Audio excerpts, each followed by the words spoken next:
2008 मसीहा सुद्धा तांकर संपत्ति $7 बिलियन रु बढ़ी $42 बिलियन होइथिला। फोर्ब्स मैगजीन तांको विश्वर षष्ठ धनी व्यक्ति भाव में परिचय देइथिला। से भारतर बड़ शिल्पपति भाव में उभा होइथिले। प्रतिदिन तांको विषय रे गणमाध्यम रे खबर प्रकाशित होउथिला। खाली बिजनेस नुह, राजनीति में मध्य अनिल अंबानी चमकीथिले। 2004 मसीहार कथा, उत्तर प्रदेश रु राज्यसभा को निर्वाचित होइथिले अनिल अंबानी। व्यवसाय विस्तार करिबारे से बैंक गुड़िक ठारू हजार हजार कोटी टंकार ऋण नैथिले, किंतु समय क्रमे तांको कंपनी देवालिया हेबारे लागिला। तांको व्यवसाय क्षति रे चलिबारु तांको समस्या बढ़िला। 2010 मसीहार कथा दर्शक बंधु, तांको व्यवसाय रे जो सबु असुविधा रही ताहा पदा को आसिला। असुविधा सबु स्पष्ट हो गला। 2011 मसीहार सीबीआई स्वान टेलीकॉम सह तांकर संपर्क को नहीं तदंत आरंभ कला। 2014 मसीहार से बिग सिनेमास बिक्री करथिले। 2018 रे रिलायंस पावर संपत्ति बिक्री होई गला। 2019 रे रिलायंस कम्युनिकेशन देवालिया होई गला। 2019 रे सुप्रीम कोर्ट अनिल को एरिक्सन को 550 कोटी टंका देवा पाई निर्देश देइथिले, नहले जेल जीवा पाई पड़ियो बोली कोर्ट कहिथिले। तांको भाई मुकेश अंबानी सही समय रे टंका देई अनिल अंबानी को रक्षा करथिले। अनिल अंबानी इंग्लैंड रे निजकू देवालिया बोली घोषणा करथिले। अनिल कहिथिले जे तांको पाखरे किछि नाही देवा पाई। तांकू तीनोटी चीन रो बैंक को $717 मिलियन देवा पाई कोर्ट निर्देश देइथिला। ताकू मध्य से देई पारि नथिले। या परे कोविड आसिला दर्शक बंधु। सही समय रे अनिल कर रिलायंस ग्रुप पुणी किछि काम हाथ को नेला। शक्ति, भित्तिभूमि आउ प्रतिरक्षा क्षेत्र रे तांको कंपनी लाभ करिबारे लागेला। 2025 मसीह रे रिलायंस पावर आउ रिलायंस इंफ्रास्ट्रक्चर लाभ कला। एही लाभरू अनिल अंबानी कंपनी 3300 कोटी टंकार ऋण परिशोध कला, किंतु एथिकरे तांकर समस्या तांको पीछा छाड़िला नाही। 2021 मसीह रे रिलायंस कैपिटल जो 24,000 कोटी टंकार बॉन्ड रे डिफॉल्ट करिथिला, ताहा एबे बड़ समस्या ही सामना को आसीची अनिल अंबानी को पाई। 2022 रे सीबीआई अनिल को विरुद्ध रे मामला दायर करिथिला दर्शक बंधु। 2024 रे सेबी तांकू 5 वर्ष पाई स्टॉक मार्केट रु बारण करी 25 कोटी टंकार जरिमाना लगैथिला।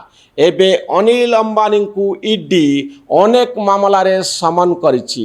तांको विरुद्ध रे आर्थिक जालियातीर अभियोग आसीछि। से अर्थ स्थानांतरण करिथिबार अभियोग अछि। अभियोग परे ईडी तांकर जने सहयोगी को गिरफ्त करिछि। यह एक बड़ आर्थिक जालियाती मामला भाव रे तदंत जारी रही।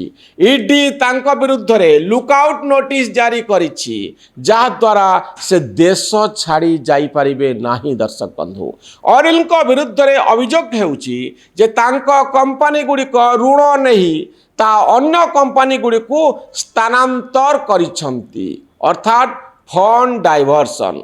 गोटिए उद्देश्य रे टंका आनी आउ गोटिए उद्देश्य रे ताकू विनियोग करिबा। दिने जहाँकर सफलता गणमाध्यम शोभा मंडन करुथिला, एबे सही गणमाध्यम अनिलकर विफलता को नहीं अनेक खबर परिवेशन करुछि।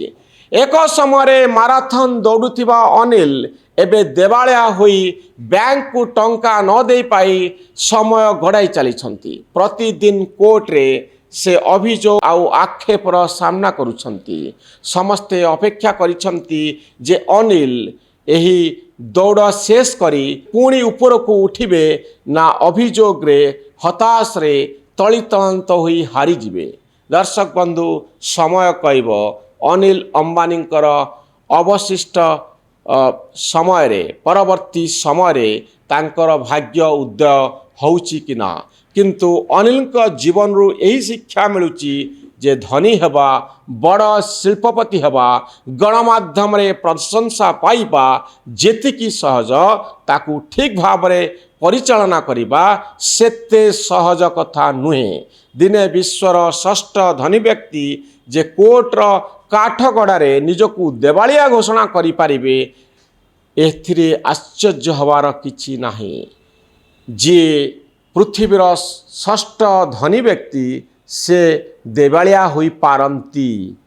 जे जहाँकू नहीं चर्चा बढ़े से सबुठारु निंदित हेई पारंती। ए होउची अनिल अंबानी का जीवन रा कहानी, जो कहानी आम समस्तंकर जीवन पाई अत्यंत प्रासंगिक। कारण जीवन रे आमे अनेक उठपड़ को सामना करू, अनेक प्रकार रा विपर्यय को सामना करू। जीवन गोटे सरल रेखारे जाए नाही, जीवन रे अनेक मोड़ आसे। आउ बड़ कथा होउची आपण जीवन को किभली सामना करूछंती, किभली ढंगरे निजकू तथा निजर व्यवसाय को परिचालना करूछंती। आपण कारबार रे केते साधुता अछि।